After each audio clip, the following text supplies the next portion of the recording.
Ladies and gentlemen, put your hands together and welcome on board our very special guests, the owners of a century-old conglomerate, whose listed companies alone are worth over $50 billion. They have over 100 companies with interests from everything from trucks to technology, from oil and gas to healthcare, from media and telecom to financial services. And I can keep going on and on. Please welcome on board our next guests, as we lovingly call them in India, the Hinduja brothers. Gopi Chand and Ashok Hinduja. Gentlemen, welcome to Global Trends Festival 2020. I'm sure you're having a good time. We are absolutely honored to have you here. So I want to start off this session with GP Hinduja first. In 2016, when Brexit happened, a lot of people said that that was a vote against globalization. What do you think this pandemic does to those who oppose globalization? Will it strengthen them or will it weaken them and revive globalization one more time? What is going to happen in the aftermath of COVID-19? You see, firstly, going on Brexit, in my view, Boris Johnson is very firm because that was his main flagship when he went for elections. We would prefer that they make a deal with EU rather than do something without compromise. Because if anything is happening without compromise, it becomes very difficult between EU and UK to move forward. At the moment, Angela Merkel is quite supportive and she is willing for a compromise.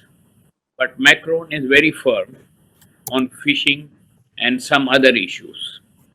Now, these are negotiating tactics or what? But one thing from what I know of Mr. Boris Johnson, irrespective of anything, deal or no deal, he wants to have Brexit. So, this will keep us away much more from globalization. So, to answer your question on pandemic, is it going to affect? I think no, because he will go ahead with Brexit. That is my assessment. Okay. Ashok, you are dealing with policymakers in India. You've seen the recent wave of reforms that have come about in the wake of the pandemic and the call for an Atmanirbhar Bharat or a self-reliant India. Do you see how do you see this? Do you think it is a protectionist stance taken by a conservative government, or is it something where should we read this as the Indian government setting its priorities right while inviting investments? I think we all agree that India has a great opportunities, and post China, India can take the advantage of a manufacturing hub. But no criticism. Let us go back few years back when the policy came for Make in India. It did not succeed. What was the reason? The reason was that ease of business was missing. So unless ease of business is not done, infrastructure is not created, and uh, flexibility should be provided so that tomorrow any investor who comes, state and center relationship has to be cleared. For any investor to come in has to go around because it has to be the investments have to be in one of the states. So, including the ruling party, state versus the center, there are confusions. So, unless this is not resolved, a team created between the center and the state, if it is done well, the investors will feel comfortable, things will move fast, and the policies for import versus the local manufacturing should be protected. Because today, manufacturing percentage against GDP is hardly 16%. which is nothing. So I hope I have answered Definitely, I agree with you. Definitely. I mean, I will summarize this. You can correct me if I'm wrong. You're saying that the government has taken steps, the intent is there, but the execution is choked either by bureaucracy or by center-state relations, and all of those, there has to be a single window does not mean one window in the center and one window at the state, one single window for everything. Very right, sir. Thank you very much. Very right. On that note, I need to, sort of take it back to you on your vision for the group. It's a 100-year-old group. It has seen many waves of ups and downs, many revolutions in technology, in the way businesses are done, in the way consumers react to these social changes. We are on the cusp of another wave of change, especially in technology, which has created space for a new for a whole host of new economy businesses, and I know that there is presence, the Hinduja Group has presence here, but can you tell us if the fresh wave of investments that you make, is it going to be in favor of the new economy sectors? The fresh wave, which is going to come after post-COVID, we have already started with our vision what is going to happen. Based on that, we have already started investing in new economies. And also, we are not going to forego the old economies. In the old economies, whatever ventures we have, we are trying to see what modifications can be done to make it green and make it technically ahead of what they were before. So, to answer your question, let us say, we will go on to the technology business as well as the green business, and also especially on electric vehicles to emphasize more on them, which will be a great support to Ashok Leyland.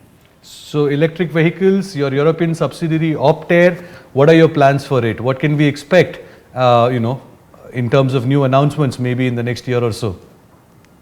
To make it a unique electric vehicle in the world globally, not only for India. Any Already listing these plans, sir? Please Any repeat your listing question. plans? Automatically, anything what you invest, as you know, the family, first we start, we see the progress, and at the appropriate time, we go for listing also.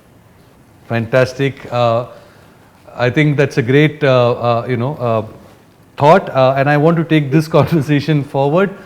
So let us say about the new economy, and I wanted to know, let's say 5 years from now, 10 years from now, what is your vision of the Hinduja Group itself? You said you're not letting go of the old economy. Businesses, your banking, your Ashok Leyland, etc. will continue, but at the same time, you are investing in new businesses as well.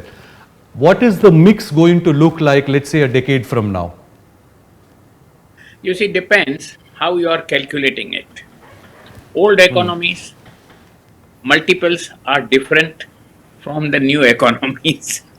So, if you want to calculate the new economies, that will be 10 times more than the old economies. That is our vision. And although the investments what one is doing in new technologies, they are quite risky but more rewarding. Whereas in old economies, it was very easy. You saw a industry and you felt what is the scope of growth and it goes. When you invest money in technologies development, we have to watch and see how the result is coming. So, overall, the multiples are higher, which balance it. Every coin has two sides.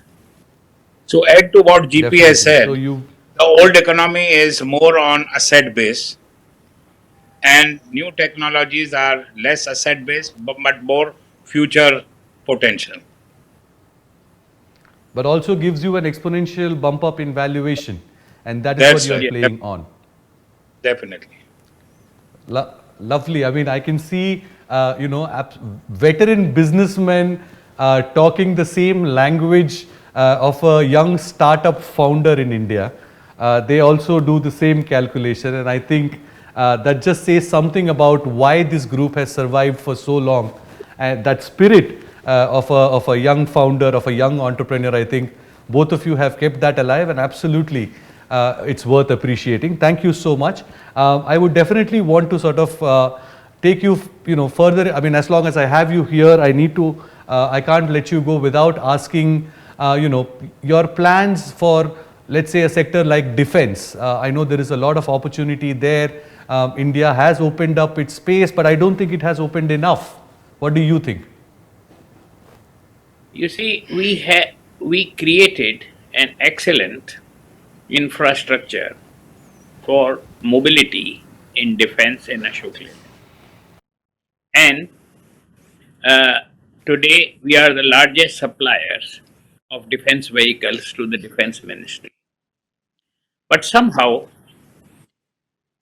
we are treated as foreigners because the policies are that we cannot uh, have more than 49% in any company, whereas our policy has been to be over 51%.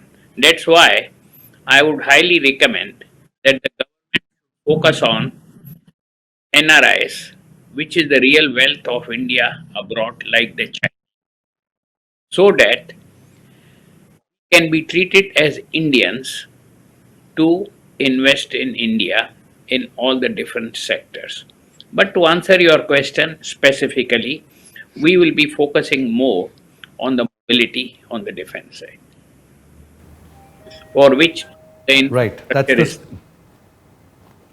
That is the space that is available to you. You are going to use that, and I definitely understand that. Let us talk about, the economy in India per se. You have businesses spread across 48 countries. We've been discussing how in this is the Asian century. It has been pretty much established. People were saying that, even in the run up to this pandemic, or even long before that, in fact, this is the Asian century. How can we make India the leader in this Asian century? And in that, people like you will have a great contribution to make. And I hope someday, instead of London being the headquarters of the Hinduja Group, at least the headquarters for the Asia leg of the business is in India. What would you say to that?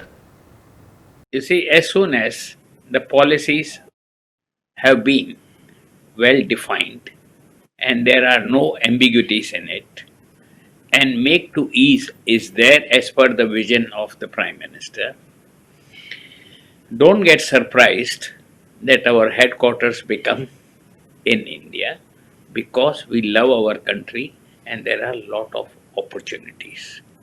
But it doesn't mean that our setup will not be in London or USA or other countries. But from today, opportunities in Europe are really diminishing. Whereas in India and African countries, there is a lot. And from India, lot of exports can be done. India has an excellent opportunity to escalate the economy, whatever has been lost in this time of COVID-19. So the focus has to be of the government more on seeing what sort of policies they can bring in to attract foreign investments, which can help the infrastructure, which can help the opportunities which are available to investors to come and invest in it. And especially if you look at the Chinese model, the Chinese economy grew from what? From Chinese non residents who were treated as on the red carpet. I can give you my example. When we first put our plant in China, the governor himself had come to welcome us with the red carpet from the aircraft when we landed. But I don't know how long it is going to take in India to have that sort of system in place. Once it is there, don't get surprised that you find all the four brothers in India. Let's take this discussion to another big problem that India has, which is income inequality, the gaping social gap towards the two extremes. What do you think? We hear about Bill Gates and Melinda Gates. We hear sometimes a rare exception like Azim Premji, but we don't hear so much about Indian billionaires contributing in a big way to charitable causes. What do you think? What is the role of Indian billionaires in bridging the social inequality that India has? The difference is in India, they do not have the same advantages what the billionaires in Western world have by doing good things. Here, even if you do something good, there are so many procedures and so many questions being asked. What is the source of money? Where has the money come from? My dear, if somebody is doing a charity, why have you to ask these questions? And not only that, if you see from 1947 onwards, our late father started with hospitals, with schools, with colleges, with old age homes for widows, what one could do. Even now, this is all is being continued. And now one of our objective is to create in Bombay a world knowledge center. So there are number of plans which are there, but what we are looking for is quick clearances, quick way of moving forward. Otherwise, you earmark the money, but you cannot go. For example, the group agreed to clean up Ganga. the Ganges River from Rishikesh downwards. Mr. Nitin Gadkari had come, he was very nice, we accepted, but when we started sending our team, oh my dear, there were number of procedures, and these procedures somebody accepted, the state would not agree, Uttarakhand will say something else, someone will say something else. So finally, we said, thank you. Whenever you people are ready with this, we are there. So Even you today, basically went like Namami Gange. because I'll tell you, we highly believe in river Ganges, and Ganga se upar to koi cheez nahi. Even when we die, our ashes go where? In Ganges, no? So, to answer your question in short, there is a lot to be done in philanthropic activities in India. They should make policies very simple and helpful for the investors and give them encouragement to do that. And forget of getting publicity. Forget to get publicity. कि इसने इतने करोड़ दिए, so many, this, what has there to be done? We have to work, because that is also a hard work, more hard work than earning money. That's all the time we have, gentlemen. I wish I could keep asking you more questions, and I know you will have the answers, but Yeah. that's all the time we have.